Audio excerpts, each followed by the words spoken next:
on Jerusalem Dateline. This week on Jerusalem Dateline, Israeli soldiers train for a future war with Hezbollah. The defense of Israel is a national priority. It's a national mission, and everyone feels a part. Plus, an exclusive interview with Dr. Sebastian Gorka, the former advisor to President Trump on the war against Islamic terrorism. We have to understand that catching or killing terrorists is only part of the formula. And Israeli Prime Minister Benjamin Netanyahu makes an historic visit to Latin America. All this and more this week on Jerusalem Dateline. Hello and welcome to this edition of Jerusalem Dateline. I'm Chris Mitchell. They call it the world's leading summit on counterterrorism. The International Institute for Counterterrorism here in Israel hosts an annual summit that brings together the world's leading authorities in the war against Islamic terrorism. Later in the program, we'll bring you a fascinating interview with the Muslim from Pakistan. At one time, he was a passionate enemy of Israel, but now has become a pro-Israel advocate. But first, we also sat down with Dr. Sebastian Gorka, the former assistant to U.S. President Donald Trump. Dr. Gorka recently resigned from his position at the White House. Here he explains why he resigned and what he believes the West needs to do to defeat Islamic terrorism. Dr. Gorka, thanks for joining us on CBN News. My pleasure.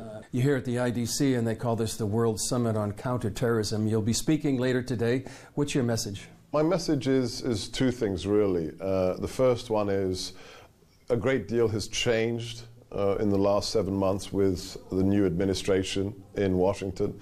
But we have to understand that catching or killing terrorists is only part of the formula. What we need to do is stop people wanting to become jihadists, and that's not a function of killing or arresting people. That's a function of destroying the ideology, delegitimizing the message of jihad.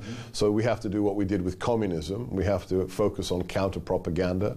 And my second message is one to my former colleagues inside the building.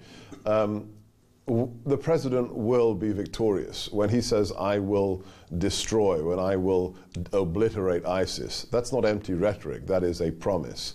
But we have to remember that the actions we take against Sunni terrorism should not be done in ways that profit the Shia regime of the mullahs in Iran. So I'd like to remind the policymakers that it's not just groups like Al-Qaeda or ISIS that are a problem. A nuclear-capable Iran especially is a very serious threat to the Judeo-Christian civilization. Right. And I think President Trump and Secretary Mattis have said they wanted to be single-minded about defeating ISIS. Is that a danger if they ignore the advances that Iran is making inside Syria as we speak? Yeah, look, I'm not worried about the president or his cabinet members not understanding the secondary and tertiary effects of defeating ISIS in Iraq or Syria. My problem is with the bureaucracy. I saw it. I was inside. I wasn't part of the National Security Council, but I went to National Security Council meetings, and I saw massive inertia inherited from the last 16 years of attitude whereby people said, well, this is how we've been doing it for almost 20 years, therefore it must be the right way of doing it. And my answer is, there's a reason why a man who has never held political office and who was never a member of the senior military ranks of the United States Armed Services is now the most powerful man in the world. We have the quintessential anti-establishment candidate as the commander-in-chief, and the bureaucracy needs to understand that. And do you think they're getting the message eventually? You mentioned that in your letter of resignation. Yeah, why do you think I resigned? Look, there are reasons why Steve and I thought that we could be of greater support to the president from outside the West Wing as private individuals. So I want your viewers to understand the current state of affairs inside the White House is a temporary state of affairs. The president is on message. He reached out to me the day after I resigned. He said, I'm sticking to the agenda. Can you help me from the outside? And my response to the president was and is, we will support you from the outside. And the original team or faces from the original team will continue to do that. We'll hear more in the coming weeks from Dr. Gorka about the Iranian nuclear deal and why Gorka is also so passionate about securing freedom for Judeo-Christian civilization. Israel itself stands on the front lines of that war on the Judeo-Christian civilization, and one of its greatest enemies sits right on its northern border, Hezbollah. As the civil war in Syria winds down, Israel is gearing up for a future war with this Iranian-backed Lebanese terror organization. Hezbollah has gained valuable battlefield experience that's transformed it into a much more formidable enemy. I joined an IDF battalion as they trained for the potential battles to come.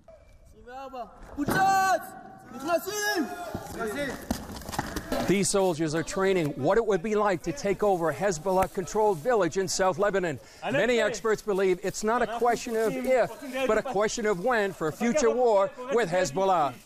We are doing our best to get ready for the next round with Hezbollah. So this is very important for us to train our guys to be ready for the day comes. This is El Ibrahim, a simulated Hezbollah village. Located in northern Israel, it's used to train IDF soldiers in urban warfare. We are a northern defensive unit, so we train in terrain that is more similar to the north. In a future conflict, the IDF believes that Hezbollah may try to infiltrate into northern Israel and attack civilians. Some experts say Israel may need to take over part of southern Lebanon temporarily to secure its own border. Once a terror organization, Hezbollah has morphed into a semi-army with 40,000 well-trained fighters.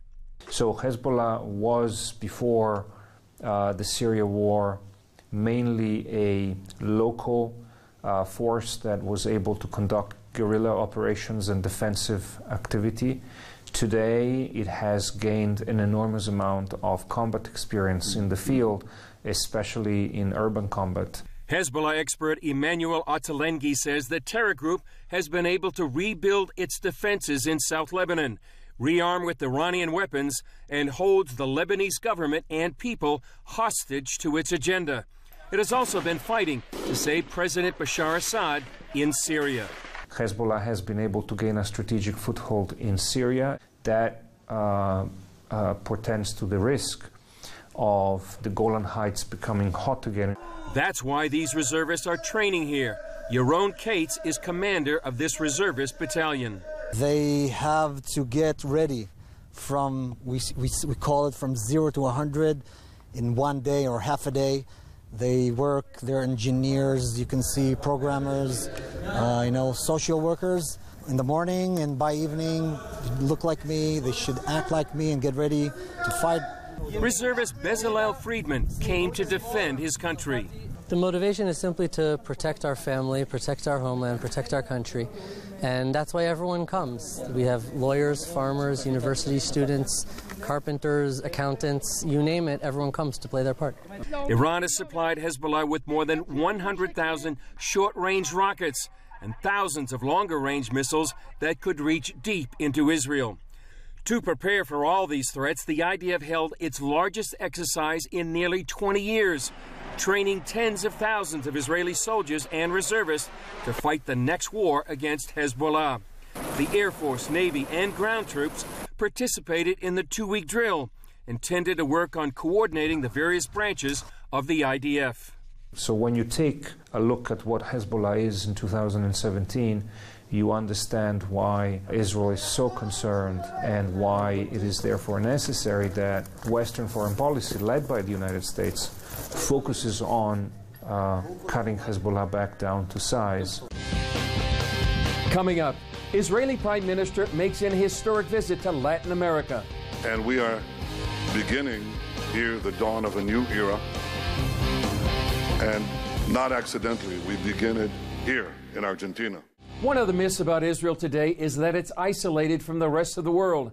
However, in recent years, Israel has reached out to major countries like China and India and forged new relationships with many African nations. Israeli Prime Minister Benjamin Netanyahu is one of the prime movers behind these new diplomatic ventures, and many of these nations look to Israel for its technology and advances in security. Israeli high-tech, Iran, and Hezbollah top the agenda of Netanyahu's latest trip and historic visit to Latin America. CBN Middle East correspondent Julie Stahl has that story. It's the first time an Israeli prime minister visited a Western Hemisphere country south of the United States. From Argentina to Colombia to Mexico, they rolled out the red carpet. And we are beginning here the dawn of a new era, and not accidentally, we begin it here in Argentina. The last time an El Al aircraft landed in Buenos Aires happened in 1960, when Israel kidnapped Nazi war criminal Adolf Eichmann and whisked him away for trial. The Prime Minister's visit is laden with symbolism. Netanyahu started his trip at memorials marking Iranian and Hezbollah-backed terror attacks, one targeting the Israeli embassy in 1992, and 2 years later at the Jewish Community Building. More than 100 people were killed in those attacks. Iran's terror has not stopped since then. They have a terror machine that encompasses the entire world with their sidekick Hezbollah. In the case of Iran, it is not merely terror, it's also the quest for nuclear weapons that concerns us and should concern the entire international community. Expert Emmanuel Ottolenghi said Iran would figure in all of Netanyahu's conversations. Iran remains Israel's most strategic threat, but also because in Latin America increasingly Hezbollah cooperates with organized crime in a narco-terrorism convergence to raise funds for its growing budget. According to Ottolenghi, the visit also indicates Netanyahu's strategy to expand relationships is working. Israel is gaining new friends outside of the Western world, countries that are no longer automatically voting against Israel at the UN. That includes new friends in Latin America, so it's an important trip. Today, the future belongs to those who innovate. Israel is an innovation nation. Some say it's the innovation nation. And that showed in agreements with Colombia and Argentina to share scientific research and expertise in fields like agriculture, water, cybersecurity, and health. We can make our air cleaner, our water safer to drink. We can produce more milk per cow. That's actually what Israel does, better than any other country in the world. We can harvest crops in ways that are unimaginable. Netanyahu promised it would be much sooner than 70 years for the next visit of an Israeli prime minister to this part of the world. Julie Stahl, CBN News, Jerusalem. From Mexico, Netanyahu headed for the U.S. before the Jewish holiday of Rosh Hashanah, where he'll meet with President Trump and address the UN General Assembly. It's likely Netanyahu will continue to tell the world body about the threat Iran and Hezbollah pose to the Middle East and beyond. Former Undersecretary of Defense for Policy Douglas Feith sat down with CBN News and shared his insights about these dual threats. Iran is a major problem for the United States for multiple reasons.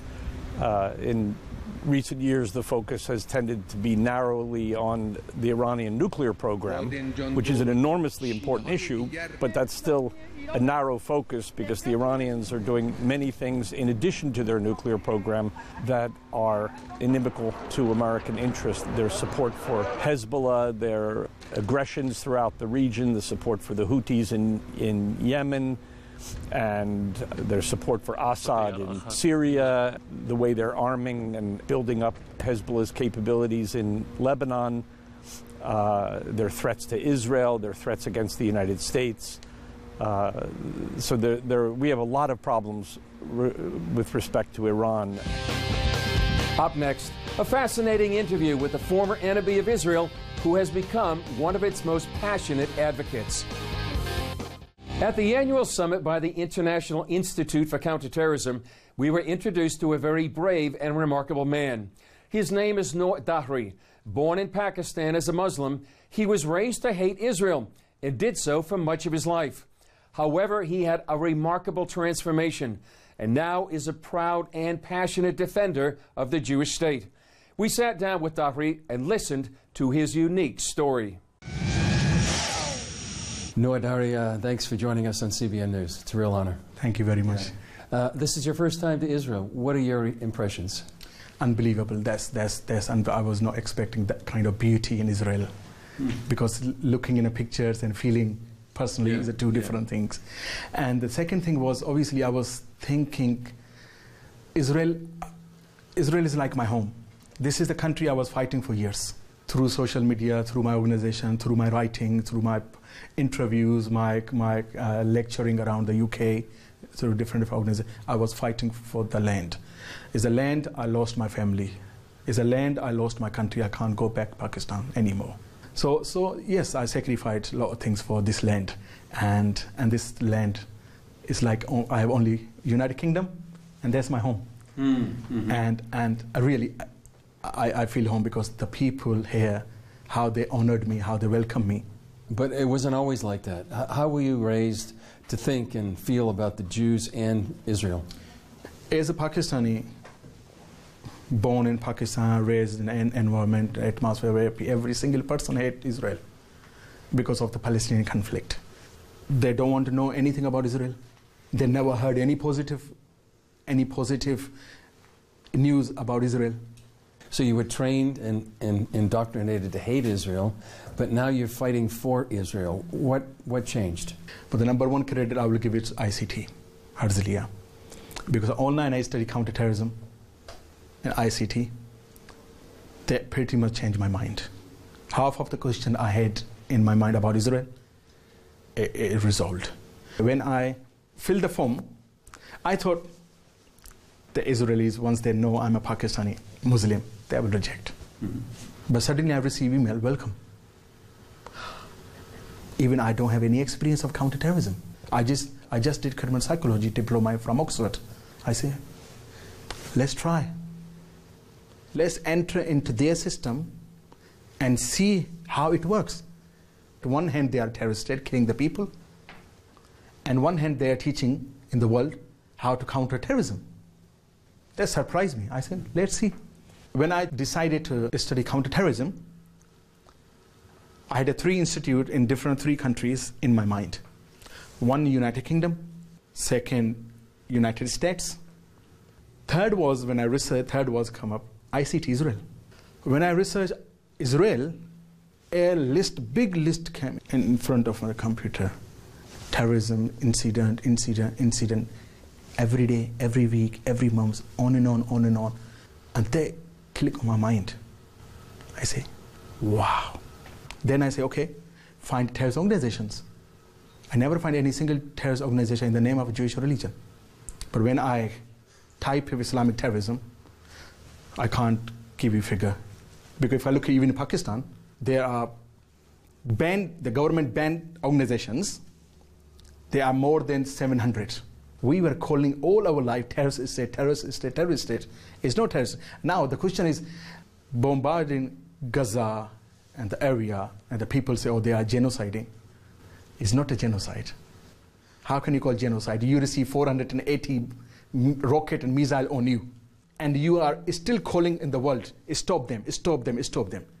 And when it doesn't stop, in a defense position to save your country, save your nation, if you retaliate, can we call it genocide? No. Then I say, if anything happens, and it happens in Pakistan, terrorist organizations are taking Pakistani installations. They wiped out them completely. Their villages, their towns, wiped out them. How have you found Muslims treated here in Israel? Muslims have no any problem in the state of Israel. There are 1 million Muslims, 1.8 million Muslims living in Israel with same rights.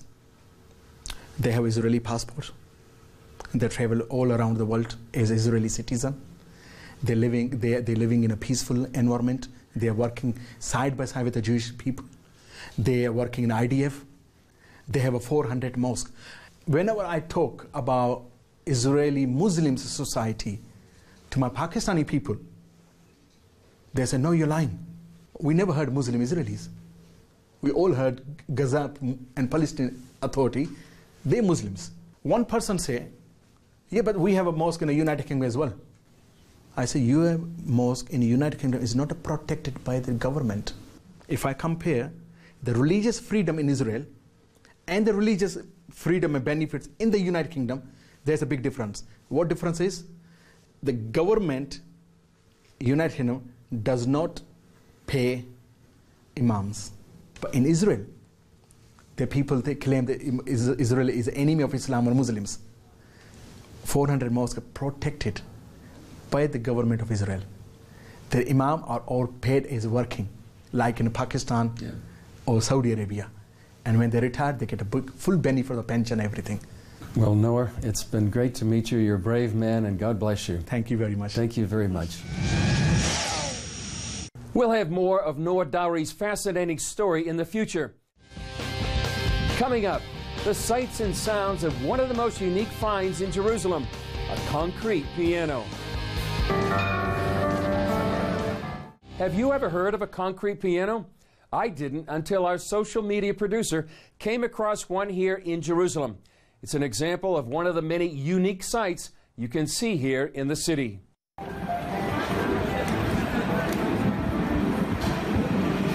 it's hot.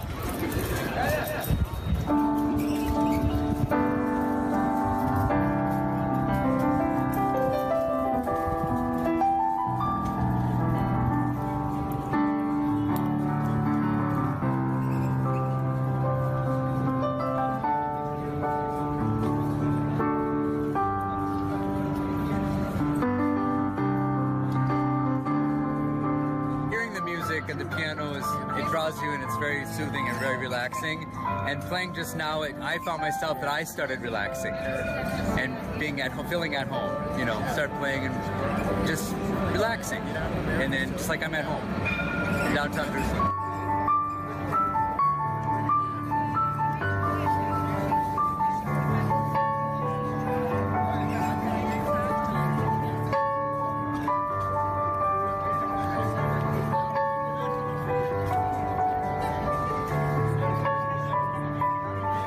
Perhaps when you come to Jerusalem, you can sit down and play the piano too. That's all for this edition of Jerusalem Dateline. Thanks for joining us. Remember, you can see videos like these on the concrete piano on our Facebook page, as well as Instagram, Twitter, and YouTube. I'm Chris Mitchell. We'll see you next time on Jerusalem Dateline.